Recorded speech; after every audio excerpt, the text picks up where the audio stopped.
I have this glimmer in my eye, apparently, that Ash can always tell when I'm being mischievous or something like that. Yeah, he definitely has a look.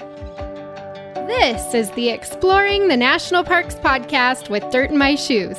My name is Ash, and I'm a former park ranger and the founder of Dirt in My Shoes. I think that the parks are best seen from the trail, and I'm here to make national park trip planning easy. And I'm John. I carry the kids on the trails, I tell stories, and notice all the things that Ash doesn't care about much, like rocks. Join us as we show you around America's spectacular national parks. We're sharing our favorite places, fun facts, adventures, and misadventures. And we'll even throw in a little trip planning. Let's start exploring.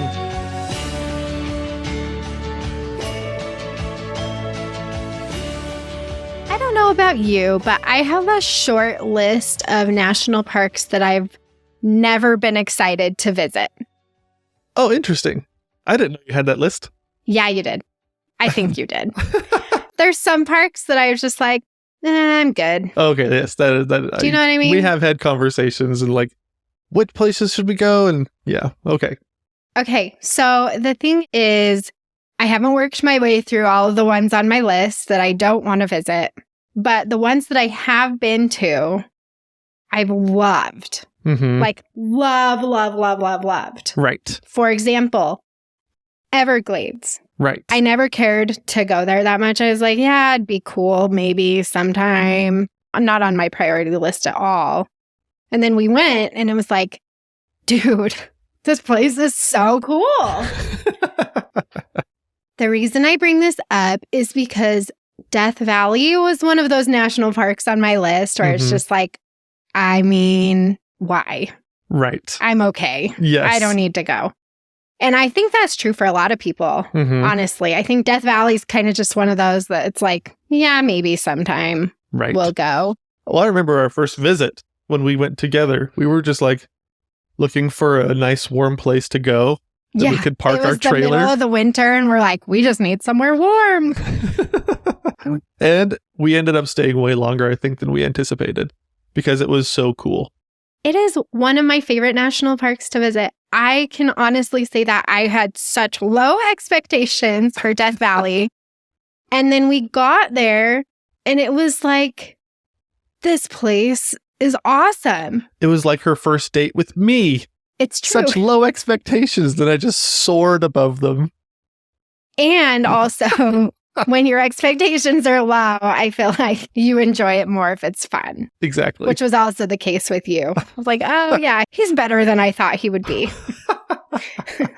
Oh, yeah, it's true. But Death Valley, it's such a neat place. And I'm so excited about today's episode in so many different reasons. And for so many reasons that Ash has no idea about. John has been plotting whenever he starts preparing for an episode. And he looks at me with this specific look on his face that's like, just you wait. I've been seeing that look my whole marriage to him, and I'm a little nervous. But I just want to encourage you to get to Death Valley. Put it up on your list a little bit higher, especially if you're looking for somewhere cool to go during the winter, because it's the perfect place to go during the winter, and we love it. We're there almost every winter now. Yeah. It's quite amazing.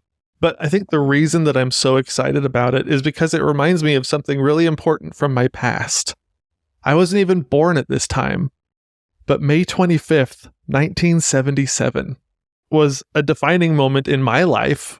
For the first time that day, people saw blue letters pop up on the silver screen that said, "A long time ago in a galaxy far, far away." And then all of a sudden, yellow letters appear with resounding music. And you learn as the yellow letters scroll up the screen to bum, bum, bum, bum, bum, bum, about rebels fighting against a galactic evil empire and the ultimate weapon, the Death Star and Princess Leia. And then you get introduced to Darth Vader for the first time as he gets into Princess Leia's ship. But away from the screen, away from that action, two droids, one carrying blueprints to the Death Star, find their way onto an escape pod and launch towards the closest planet. They survive the landing, and you guessed it. Where did they land? Death Valley. Death Valley National Park, baby. There are so many locations around this national park that they filmed that first Star Wars movie, A New Hope. And so there are 3 of them that I really love that you can easily see. You can experience as some of the characters and be like, oh my gosh, this is that spot in the movie. This whole episode is basically going to be Star Wars themed. Yeah, I figured. This is a big deal for John. It really is, but I'm not going to lie. Ever since we did the Exploring Joshua Tree episode, where I tried to sneak in the titles of the U2 album. Joshua Tree album. Yeah. Mm-hmm. I tried to sneak those into regular conversation. I got some decent response from that, and people thought it was kind of fun. So I thought today we would do something similar. Oh, no. And I have been telling Ash this paper. I'm holding a piece of paper in front of me that I've been telling her are my daily affirmations. Which he doesn't do, so I've been very sus. Did you see how I used that word? You used a word that I disagree with. And so I've got a list of Star Wars quotes that I am going to try to sneak into normal conversation. Oh my gosh. Okay. And I'm going to sneak them in. I'm not even going to tell you that I said them, but the Star Wars fans out there will know. But if you do notice that I get one, please call me out on it because it's super funny. Okay. And then at the end, I'll kind of tally up how many I snuck past you, and then I'll tally up how many you caught me on. And we'll see how it went. Okay. All right. I can't remember the last time I saw Star Wars. I'm sorry. I am a terrible Star Wars fan. I know. I do like it when I watch it, but I don't. I thought that Rogue One was part of the regular story. Uh-huh. Okay. I love Rogue One. And I was like, wait, I'm confused. Where are these other characters that are in the other ones? And John just like hit his forehead. Oh my gosh. So. Oh, she's such a muggle. Ash, I know that you have a bad feeling about this, but it's going to be okay. That's one. It is. Yes. Okay. All right. So let's jump into John's going to take us to Star Wars as much as he possibly can, and I'm going to try to keep it on track of actually getting us through Death Valley. Right. So a couple cool things about Death Valley National Park. It is the largest national park in the contiguous United States. It's huge. It's massive. It's 3 million acres. Which I did the math on the other day. And that is larger than Delaware and Rhode Island put together. As one national park. Right. So it's huge. It is. And it's very lonely.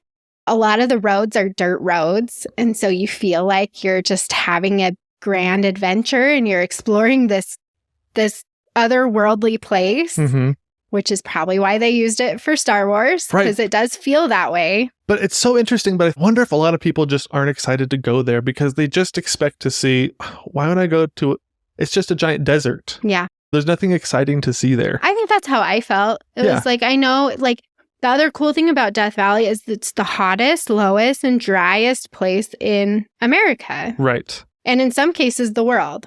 It does sound like it would just be a big hole. Well, yeah. Hole in the ground. It's like being excited to go see an oven. I think a lot of people are just like, why would I? It's going to be lame. But I'm like, excuse me. It's not that. Yeah, you never say squeeze me, so I'm guessing that's from it. Jar Jar Binks. Oh, I hate Jar Jar Binks. Oh my gosh. Dagnabbit, she's caught me on both of the ones I've tried. But no, I'm like, excuse me, this place is way cooler than it's just something hot. I can't stop laughing. I'm just looking at you. Oh my gosh. How wooed. No more. I putting boundaries around Jar Jar Binks. Okay, no more Jar Jar Binks. No more Jar Jar Binks. Don't He's worry. the worst. Okay, but this is why I love Death Valley so much. Yes, it is the hottest, driest, lowest place in North America. But because there is so little vegetation, you have the most amazing view of what you normally never get to see. So anywhere you probably live, you have grass, you have trees, you have bushes, you have flowers, you have so much vegetation, you have houses. You never get to see what the earth actually looks like. Death Valley is the exact opposite. There is almost nothing on the surface. And so you can see, it's almost like those boat tours where the bottom of the boat is glass. And so you can look under and you can see all the fish. You can see the ocean floor. You can see all the sea kelp and everything like that. Visiting Death Valley is your window into seeing what Earth actually looks like. And you never get that experience almost anywhere else. Yeah. I mean, and it's pretty cool. We've not been to Death Valley when it's been the hottest. I get really grumpy when I'm hot. So we're not willing to take that trip yet. Yeah.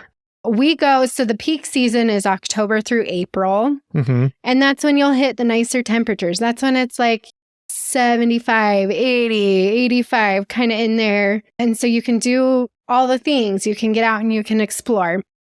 If you go after that, if you go during the summer, like 2 hours tops, man. Right. Because you're going to be frying in an oven. And your car will have a higher chance of exploding. And it's really dangerous at that time, but you can go. Just don't plan on spending a ton of time. But that's what makes this park so perfect if you're looking for a winter destination, because that is the peak season in this park. That is when you can get out and do all the things. Right. And so we love to go. We'll go around Christmas time. We'll go in January. Like, it's one of our favorite parks to be in. And then you can see how dry it is. You can see how low it is. Yeah. And you can get a taste of how hot it probably is, because in January, it's still pretty dang hot. It can still get up to like 80 degrees. This is the way. This is the way that you can... Dang it. This is the way that you can see Death Valley in the best possible way, so that you can actually enjoy it out on the trail, camp, and not be miserable. Yeah. Because if you go, and even sometimes in the shoulder seasons, in our trailer or things like that, or camping, it can still be miserable hot. And so the winter time is just the best. It is perfect. Okay, I will throw you a bone, John. Let's start at one of the Star Wars filming spots. Okay. As we explore this national park together. Where do you want to start?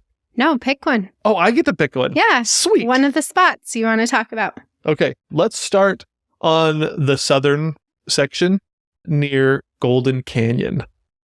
I love Golden Canyon. Golden Canyon is the quintessential Star Wars filming spot. Yes, it is so great. So let me take you back to A New Hope for just a second. The droids have landed. They had their little argument and they split up. R2-D2, he kind of heads off towards the mountains a little bit, and he kind of ends up in this rocky canyon where there's the Jawas that go, hoo-dee-dee. They capture R2-D2.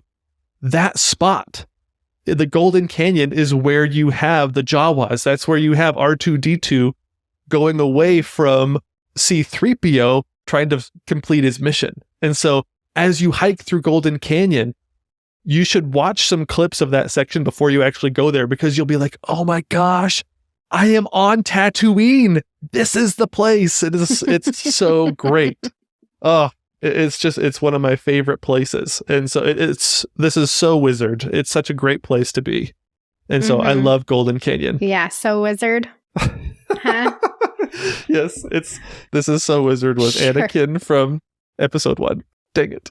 Golden Canyon is probably the most popular trail in the park as well. So even if you don't care about Star Wars, you're going to want to hike this trail anyway. And Death Valley is really interesting because it really only has a few paved roads. And it takes a while to get in between stuff. Even along those paved roads, you're still driving for hours in some cases. Right. And so when you come into the park, you're coming in from Pahrump, Nevada. Right. If you're coming from Vegas, you might go this way as well. But you're coming in and you're coming down the hill, and kind of the first thing where you start seeing like some type of civilization is at Furnace Creek, which is the main part of the park. That's where the park headquarters is. Right. There's some hotels right there, stuff like that. And so from Furnace Creek, if you go south on the paved road, that will take you to Golden Canyon. It's right there, kind of close to Furnace Creek. And that's like a 2-mile up and back hike. You can make it a little bit longer. I recommend, if you really love hiking, to also add in the Gower Gulch section of the trail to that one, just to give you a little more time in this really cool area. There's a lot of interesting formations that you'll see while you're here. Yeah.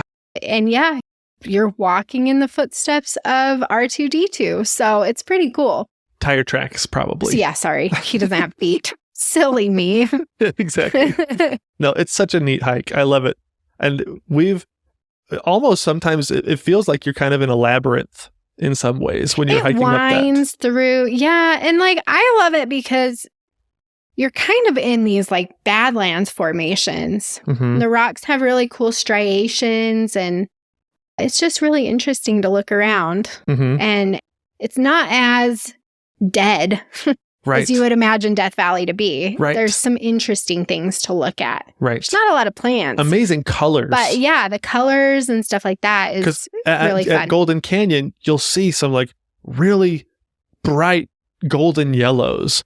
And then you'll also kind of make your way towards, I think it's called the Red Cathedral.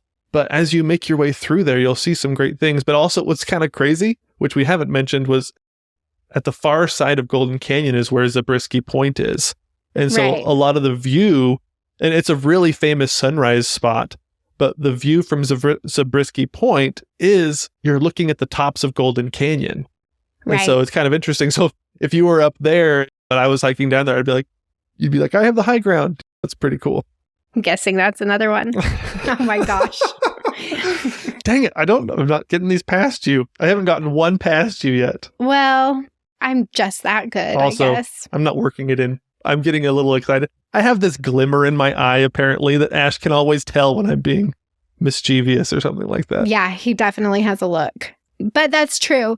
You can connect the Golden Canyon Trail with other trails in the area. You can hike up to Zabriskie Point from there. You can hike around and just explore in this area pretty good. Mhm. So it is a favorite hiking spot in Death Valley Right. because it's very accessible too. Like I said, it's really close to Furnace Creek and Mm-hmm. you're not having to drive super far to get here. So that one should definitely be on your list, regardless of how far you want to go. You can just hike for a minute and see the R2-D2 stuff. Right. Because it doesn't take very long to get through that section. Right.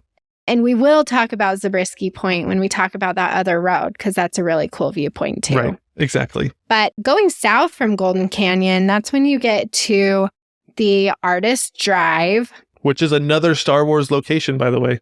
Artist Drive is really cool because that's where you get just like these crazy colors in the rocks where Yes. it's like, it looks like somebody painted the rocks different colors. Yeah. And there's a lot of color and you can get out and you can walk around on it and stuff. It's pretty cool. So It's kind of fun to drive through too, because some of the sections, depending on your vehicle size, can be so tight. yeah, The road almost like cuts down into the earth a little bit or goes right through the middle of something. And so it feels like it, but it's not really true. It almost feels like you're inches on left and right from the sidewalls of the canyon in between the road. especially in our truck. Yeah. But so that road is a one-way road. So you have to drive down to the entrance and then it will loop you back around heading north. Mm-hmm. And you'll just pass just all these really cool colored rocks.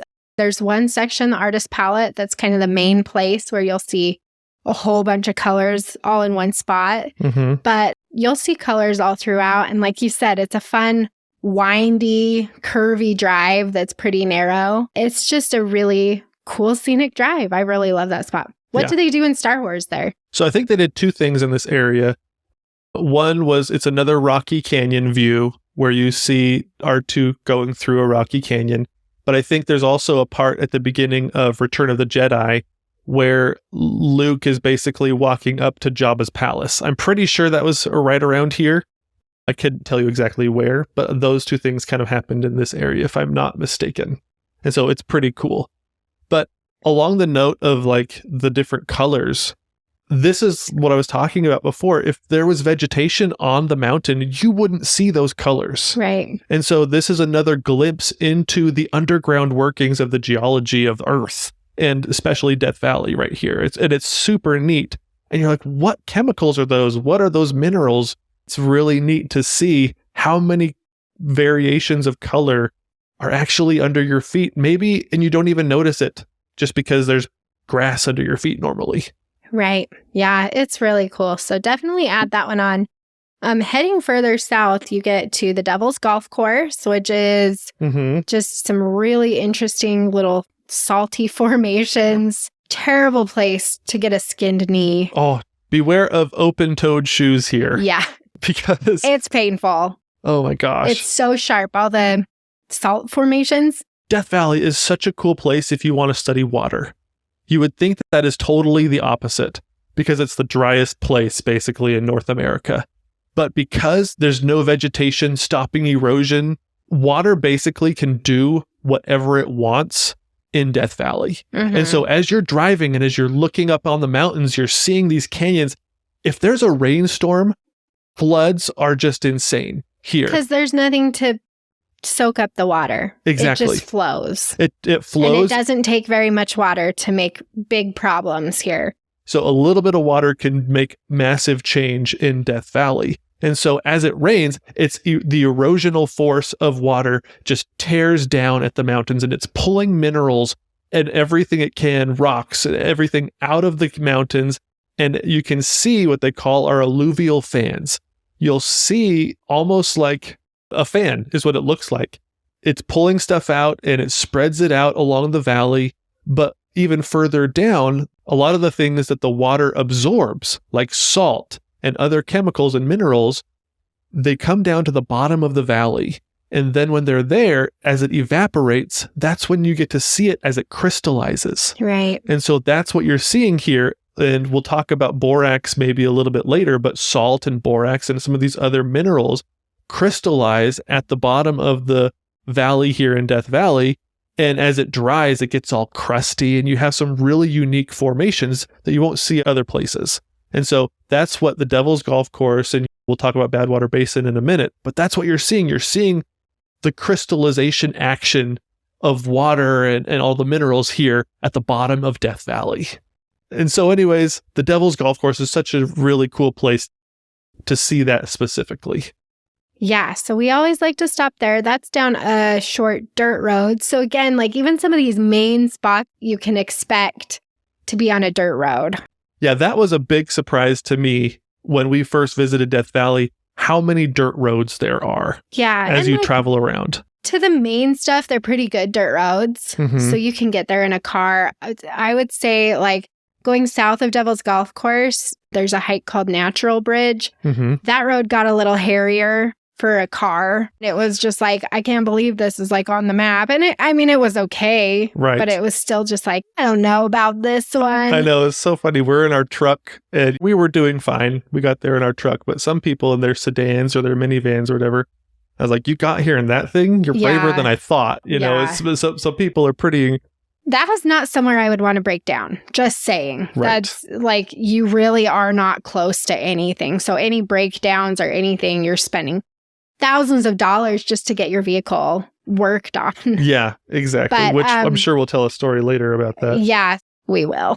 That's a big part of Death Valley. So Natural Bridge right there. Again, like that dirt road is not great. But going down south of Natural Bridge, that is when you'll hit the main thing to do in Death Valley, the absolute thing you cannot miss while you're here. And that's Badwater Basin. Yes. Oh. The reason you can't miss Badwater Basin is because this is the lowest point in North America. Oh, yes. Negative 282 feet below sea level. You can see the sign. They have a big plaque on the cliffs above you saying where sea level is. Right. And so that's pretty cool. On the high ground. Yeah, on the high ground. But it's really cool. You realize how low you are compared to sea level. Yeah. It's crazy. It's so much lower. Yeah. So this area is where you'll definitely want to go so that you can just really experience that. And then you can walk out on the salt flats. You can kind of just go as far as you want to out into the actual basin itself. We do that every time. It is so busy. Yes. Though in the middle of the day. So Right. early morning, later evening if you can. Otherwise, the parking lot gets really stupid and there's people everywhere. And if for no other reason too, the bathroom situation there gets pretty backed up. Yeah. It's pretty crazy. You just have a giant line. Oh my gosh. So I know. It's kind of the worst. So we like early morning, later evening there. There is oftentimes some water there. Mm-hmm. Because it's the low point, it will hold water. This past year, there was an actual lake in Badwater Basin, which was a huge deal. They had gotten so much water that the water just stayed. Right. I'm really regretting not going to Death Valley to see that. I tried to talk John into it, and he was just like, I don't want to go anywhere. What a bummer. I'm not sure that's exactly how the... It is! Oh my gosh. I wanted to go so bad, and I couldn't get John to get on board with me, so... Yes, your worshipfulness. Oh my goodness. I'm so sorry about that. That's definitely from Star Wars. I've heard that. But I would not mind that title. Thank you. Yes, okay. Yes, but Badwater Basin is so cool, and walking out, it's so neat because kind of like how the Devil's Golf Course, a lot of the way that everything is crystallizing, it's all uniform. A lot of the salt crystals and everything like that, they have these almost like giant polygon shapes, like octagons it's the way or pentagons. They dry in shapes. Yeah, it's so interesting, and it's so fun to be out there. Mm-hmm. I love Badwater Basin. Our son, I don't know if you remember this, he like fell over the sign at Badwater Basin, like at the very beginning, and like landed in the water. Right. We're like, oh my gosh, get out of there. How did you pull this off, kid? I know. So we spent a lot of time there, but it's called that because the water is salty. It's got a lot of salt in it. It's bad water for cattle, bad water for humans. But this is the lowest point in North America. So you have to stop here. When I'm looking at the map right now, it's just funny because I'm like, okay, like we always drive down to Badwater, and then you just turn around from there. There's nothing else. There's nothing else further south. There's this big long road you can drive, and we have driven it, but there's nothing there. Right. Exactly. So well, that's just testament to how big this place is. Yeah. Like there's a whole southern section of the park past Badwater Basin that you don't even necessarily need to visit. You don't need to drive it. I know. Unless you're going to there's a little town called Shoshone outside of the park down there. But otherwise, there's no reason to drive that road. Right. So we always just drive down to Badwater, and then we turn back around because those are your main stops along that route. So then after you turn around from Badwater and you head back up, you'll get to the junction where you then can go to Furnace Creek, which, as I mentioned, is kind of the main hub of the park. Right. This is where you'll find the most amenities in the park. There's a couple hotels. There's a couple restaurants. There's a gas station. You can rent Jeeps from there. Which I highly recommend if you plan on doing any off-roading. Yes. Any dirt roading. Yes. Beyond just the main stuff. We highly regret not renting a Jeep and using our own truck to do some of that stuff. Exactly. My favorite campground in the park is in this area. Texas Springs. Yes. It's a really nice campground. The thing about camping in Death Valley is unless you're in the mountain areas. Oh, and I should mention that like when you're driving to Badwater Basin, you will be able to see Telescope Peak, which is an 11,000 foot peak in the park. And a lot of times it has snow on the top, which is crazy because you're in the hottest, lowest, driest place. Right. And then you have this giant peak with snow. Yeah. So it's really cool to see that, especially when you're standing below sea level and knowing this mountain goes up 11,000 feet from where you are. It's huge. Yeah. What a massive disparity. So a lot of people don't understand. You think of the desert areas, and when you think of Death Valley, you're thinking about Badwater Basin and how barren it is. But this park also has a mountain range that has snow and trees and all this stuff. So the reason I thought of that was because I was thinking most of the campgrounds in Death Valley, Texas Springs included, are pretty barren. Right. You don't have like really, if you're used to like space between your neighbors and not being able to see people, like you don't really get that in Death Valley unless you go to those campgrounds that are in the mountains. Right. Because you can find it. We have never camped there because it's still too cold in the winter to camp in those spots. But yeah, the camping experience in this park is so varied and very strange, really. We love the Texas Springs campground, but you can see every single person that is staying in that campground while you're there. There's no shade. You shouldn't expect shade anywhere but in at this least park. It's not a parking lot because a lot of the campgrounds are just like parking lots. Right. Texas Springs this is a weird thing to celebrate, but Texas Springs has my favorite dishwashing station in any national park. It's a nice one. It's so nice because it's outdoors. A lot of dishwashing stations in the national parks are kind of like in a closet. And, it's kind of like it's a trap. It's a spider trap. It's a spider closet. And so when you go to this one, it's kind of cute because when we first went there, a giant sink, and then you have a couple of layers where you can put things. And I would put my 4-year-old son and sit him up there, and he would spray the soap onto the dishes while I would wash them. And it's a long enough dishwashing station. We met people from all over the world. I was going to say, it's a community gathering area. It reminds me of like in the Bible when they would all gather around the well. Right. Like it's kind of like that because it's just like, oh, water. Yes, and exactly. You have this nice area to all gather. So, yeah. But also, I love that campground because we always hear coyotes at night from that campground. Right. And it is so cool to be out camping in this just very barren and desolate place and hear coyotes all around you. Right. Exactly. So that's one of my favorite things about that campground, too. The other thing you'll find is like the visitor center is at Furnace Creek. This is also where they have like the thermometer to tell you what the temperature is, which is really cool. And then right around there, you have like the Harmony Borax Works, which is an interpretive trail. That's cool because there's a really heavy mining history in Death Valley. Right. And there's a lot of abandoned mines. There's a lot of just, I don't know, people trying to make money out of what they found here. And a lot of them did. Which makes a lot of sense. There's a lot of ghost town type areas in this area as well. Yeah, because the minerals are naked, basically, from the surface. And so you can really see what's there. And so it makes sense that there would be a lot of mining interest in the area.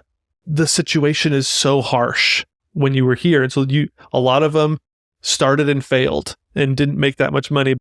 But the Borax Works was something that actually did pretty well for a while. If you've ever been to the grocery store and you've seen the 20 Mule Team detergent or whatever like that. The Borax.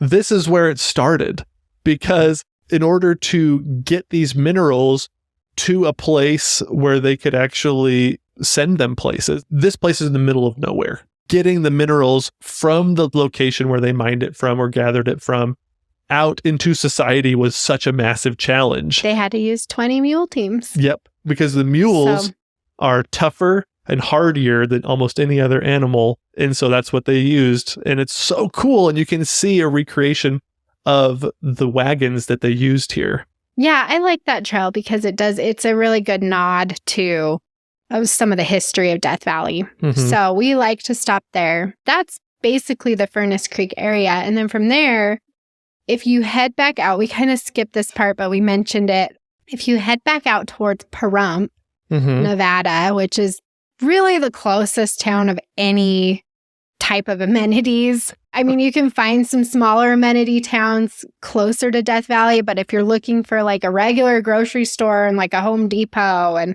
a Walmart and restaurants and stuff like that, it's all out in Pahrump. Right. But as you drive out that direction, then that's when you hit a couple of my favorite viewpoints in the park. Right. Because you're kind of on the higher ground. Yes. You're on the higher ground at that point. And so you stop at Zabriskie Point, which is gorgeous. It's so good. I love Zabriskie Point. This is my favorite sunrise spot in Death Valley. The sunlight hits the rocks and like makes them turn a beautiful pink and gold. Right. And it's just so beautiful. And you have like the barrenness of Death Valley behind all these really interesting rock formations. It's so cool. So I love Zabriskie Point for that. And then the other one that takes a little bit more driving is Dante's View.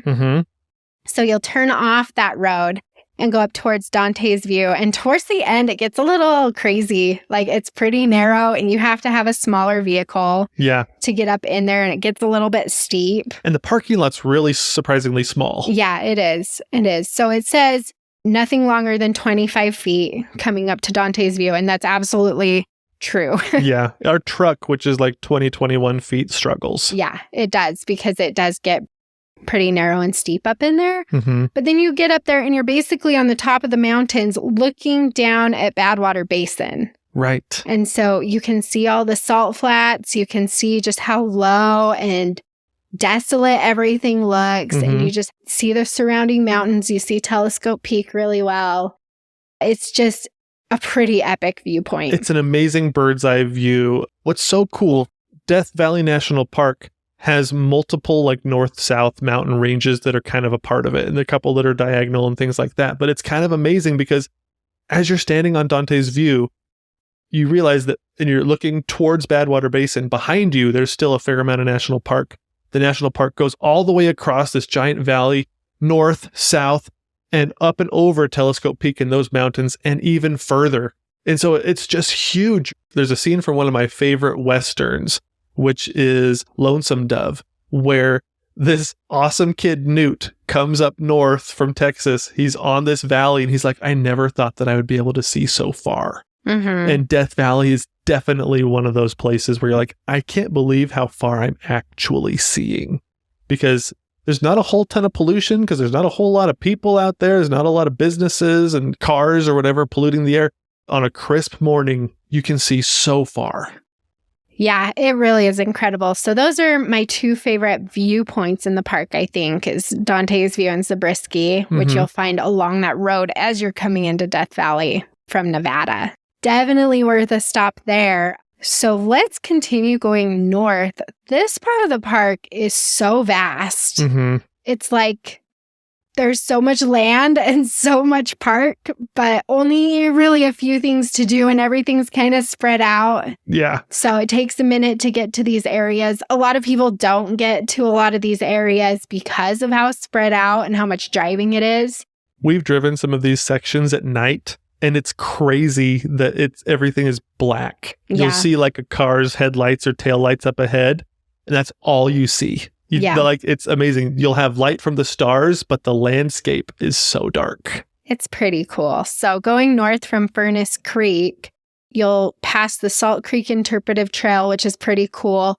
However, it's washed out right now.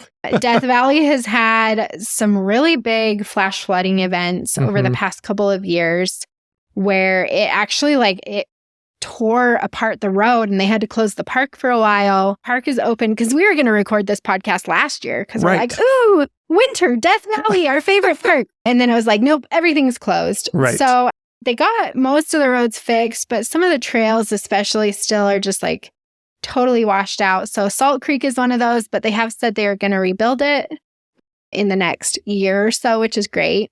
Which would be cool, because that's a really cool place where you can walk along a boardwalk. And there's a creek, right, and it has fish in it. Yeah. And it's like, where am I? Yeah. Because you just don't see that in Death Valley. Well, what's amazing is you have all these little fish, and there's some interpretive panels that tell you a little bit about them, but they're almost related. They're related to guppies is kind of how you have to envision them.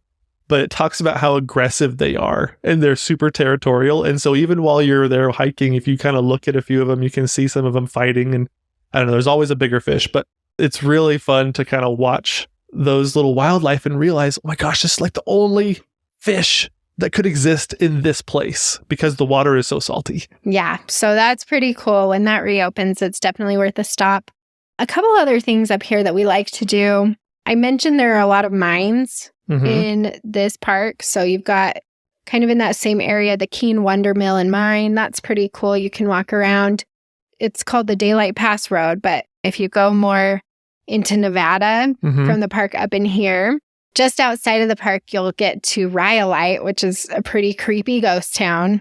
Super cool, though. That's right there. Yeah. So that's pretty cool. And then you also have the Titus Canyon Road out here, which is one of our favorite roads to drive in any national park. Yeah. But again, it's closed because of flash flooding right now. So check before you go. But that one is really cool because it just takes you through some really interesting areas, really cool formations. You're going through kind of like a narrow cliff area that's got cliffs on both sides going up, and you're driving between them. There's an old post office back in there, another little ghost town right back in there. So that's pretty cool. But yeah, we love that drive if it's open.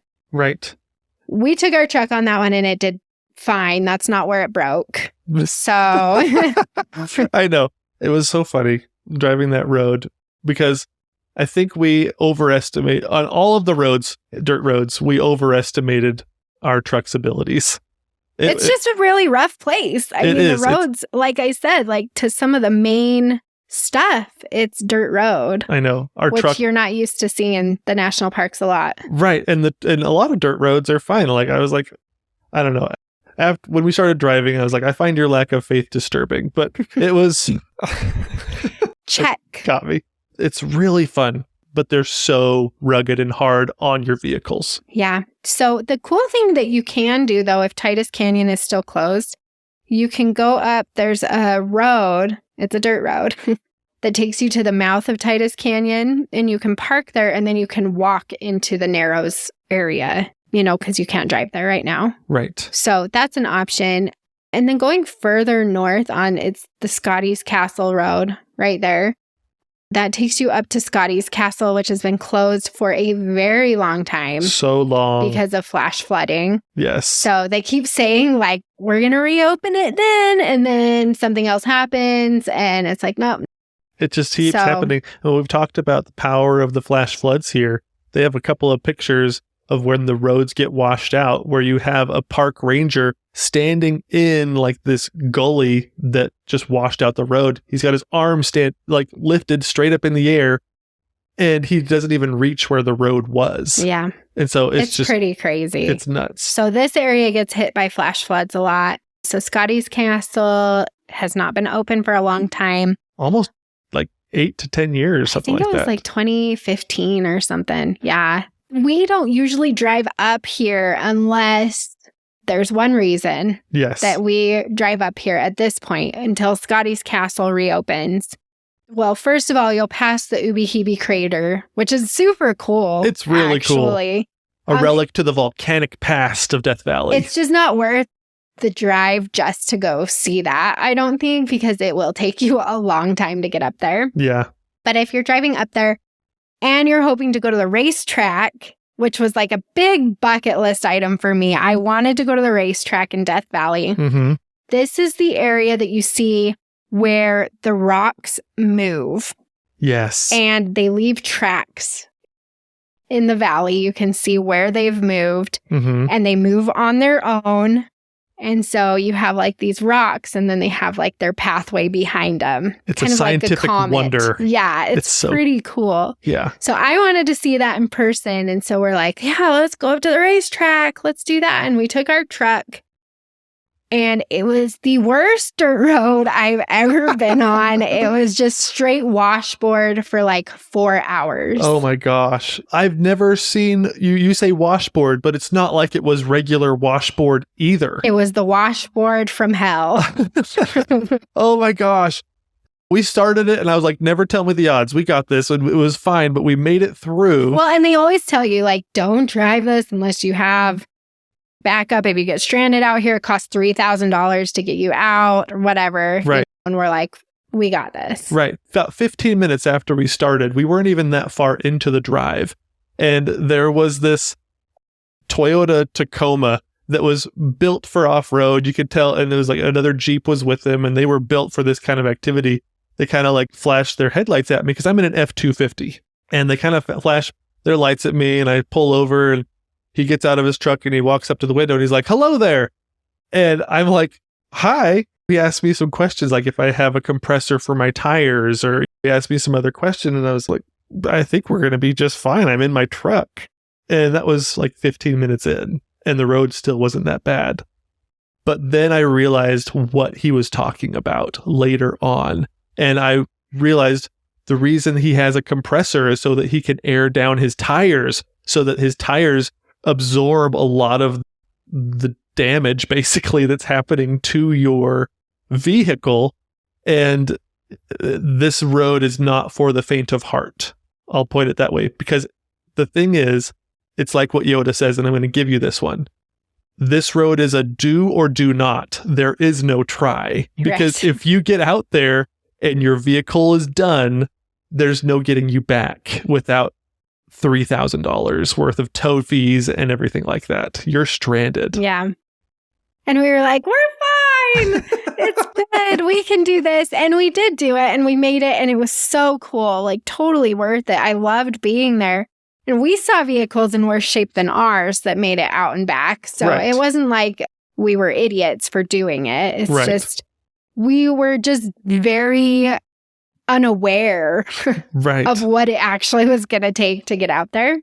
Hours and hours of intense washboard. Yeah. You need a softer suspension for something like this. Yeah. So we got out there. We enjoyed seeing the rocks with the tracks and stuff. It was super cool. And we got out, we drove back, we got out, and we were fine, except our suspension was ruined. So yeah, we had to go get that fixed when we left Death Valley. We had some serious death wobble after that drive. We did. So next time we're like, we'll rent a Jeep from Furnace Creek and do it again in a vehicle that is better equipped to do that. Yes. But it was really cool. So that's kind of the northern area of Death Valley. There's some really cool things to do. It's just they're a lot more spread out. Mm-hmm. And so if you only have a few days in Death Valley, you probably aren't going to make it up to this area, really. You're going to want to focus down more in the Furnace Creek and Badwater and Stovepipe Wells, which we'll go to next. Yes, I was excited to get there. Yeah, you're going to want to stick to those areas mostly because that's where like most of the activities are that you're going to want to do. So let's head back south. If you go back down the Scotty's Castle Road and you head west, then you will hit Stovepipe Wells, which has the sand dunes that were in Star Wars. I know that. Yes, they sure were. This is where the escape pod landed. And that's when you have that scene where you have R2-D2 and C-3PO walking away from their crashed escape pod.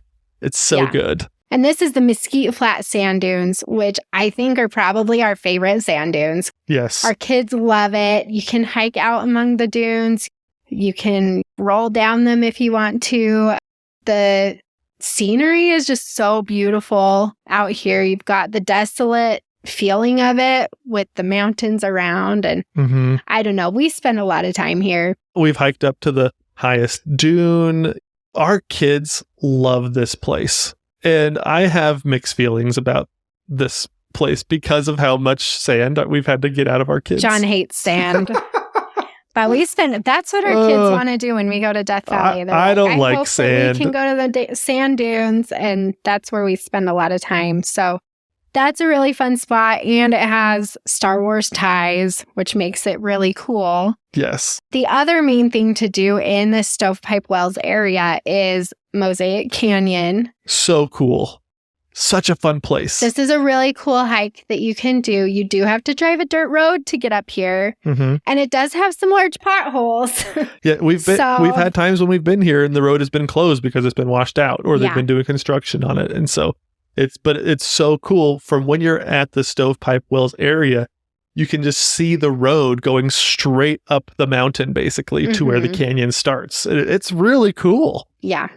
And you get in there, and it really is like a mosaic because you have all different kinds of rock. You have smooth rocks. You'll have composite rocks where a whole bunch of boulders all put together in one type of... They're like cemented together with the rocks. Like all the little rocks are cemented together. And it does look like a mosaic. They're all different colors. And a lot of them have been smoothed out by the water that comes through this area. So again, flash flooding is a thing here.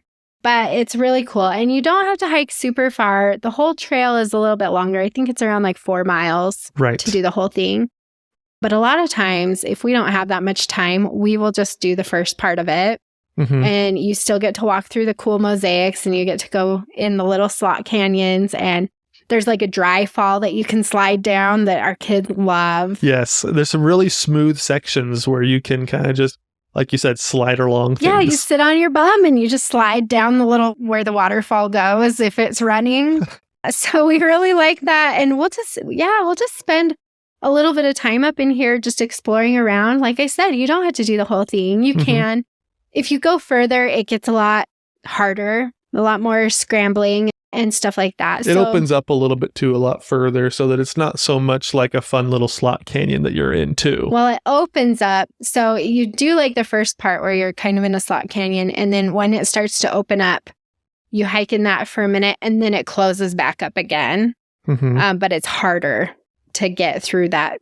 When it closes back up, it's harder to get through. Right. And so a lot of times we just kind of stop when it opens up and we just do the first part and we have fun with it. Yep. So there's this one section that I feel like our kids really enjoyed sliding on their bums going down this little spot. It is really fun. I did it. Yeah. And did you do it? Oh, yeah. I love it. We all do it. We just kind of wait there. It's kind of like when your kids are on the slide, you're like, great kid, don't get cocky. Then you just keep going.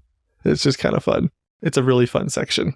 Yeah. So those are kind of the two main things we like to do up in the Stovepipe Wells area, the sand dunes and Mosaic Canyon. And that I feel like really rounds out like the main things to do in Death Valley. And I have people ask me like, most people only give like a day maybe to Death Valley. I'm like, dude, you need like 3 days. Because it's so big, first of all. If you really want to see it. I mean, I know a lot of people aren't park people like we are. If you're listening to this, you're probably kind of a park person though. Right. And so if you just want to get like in and out and get a taste of the park, fine, one day. But like if you're really like, I want to go see Death Valley and feel like you actually saw everything, I think 3 days. I can't back myself up on that yet, though, because I'm working on an itinerary for Death Valley. I'm so excited. I'm writing an itinerary for it. So I will tell you what we do, in what order, help you avoid crowds, help you really get to all these areas of the park. But I haven't written it yet. But I will. I am. It's next on my list pretty much. It's going to be a great itinerary. I'm excited to do it. I haven't actually mapped down like how much time I would say to give this park, but I'm thinking 3 days. Okay. Yeah. We usually stay longer than that, to be honest. Look, we're super weirdos and we're like, let's just go to Death Valley. And we just like stay for a week and camp and just hang out. So in order to like narrow it down into an actual trip where you're not just, slumming it in Death Valley like we do, I'm thinking 3 days. Yeah, I think so. But it's such a fun, you'll never run out of things to do here. That's what's amazing is almost all of the stuff we just talked about was in one of the valleys. And there's multiple. Well, because you can keep driving west from Stovepipe Wells and go out to Panamint Springs. Darwin Falls is out there, but that one's closed because of flash flooding. Yeah. You can't get to the parking lot. The Father Crowley Vista Point through that canyon is pretty crazy. Isn't that a Star Wars canyon? I think it is. Father Crowley Canyon? Maybe not, though. No, it's not. That's the Vista. Rainbow Canyon is what it's called, I think. Maybe it's not Star Wars. I know they use it. I think they use it for training for the Air Force, though. Oh. Like they fly their planes, like kind of like in Star Wars. They fly now. Yeah, do you know what I mean? That's right. Yeah, it's really Something fun. about that canyon is either related to like the Air Force or Star Wars. In my mind, I just know people like flew planes through there for like training. And I'm like, that seems like Star Wars. Like Beggar's Canyon. Yeah. From Star Wars. Yeah. Well, you can see, like, if we've been multiple times when we've been on the Mesquite Flats sand dunes, we've seen like some really cool fighter jets flying up in the sky, and we've heard like the big boom, the sonic booms and things like that. Yeah, they do training over Death Valley. Yeah. From, I think, McCarran. Or from Area 51. Is it McCarran in Las Vegas? Maybe. No, I don't know what it's called. It's the Air Force Base in Las Vegas. Right. They fly over Death Valley. And Area 51 is like right in this area too. Yes, so who knows what you're going to see. A wretched hive of scum and villainy. all of these sentences are like things you would never normally say. I know. I'm having a hard time getting them past you. So I love you though. I'm guessing that's it too. I'm trying to get you to say it back. You love me. I know. Yes, I know. Very good. Yeah. Very good. Got it. So that's like Panamint Springs is out there, which we'll go out there sometimes for pizza. Yeah, they've got a decent restaurant. The food situation can be a little rough. We usually just plan on bringing in pretty much everything we need. You can get some stuff, and there are a few restaurants, but typically we'll do our own thing. And the other thing that's kind of out this direction is this is where you'll cut down if you want to go to the mountainous area of the park. Mhm. If it's not the middle of winter, you can get up in there. We've driven up in there to the charcoal kilns, which is pretty cool. That is a really neat spot. And the drive is really pretty. Again, you're working your way up kind of to Telescope Peak. You would go that way if you wanted to hike to the top of Telescope Peak. Right.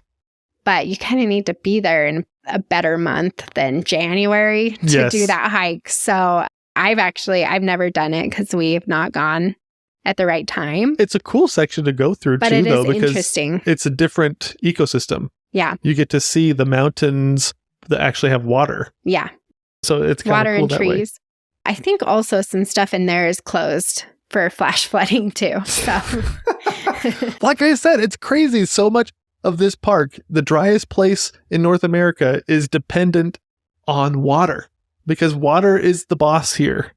It's amazing how much you have to worry about water here. It's crazy to me.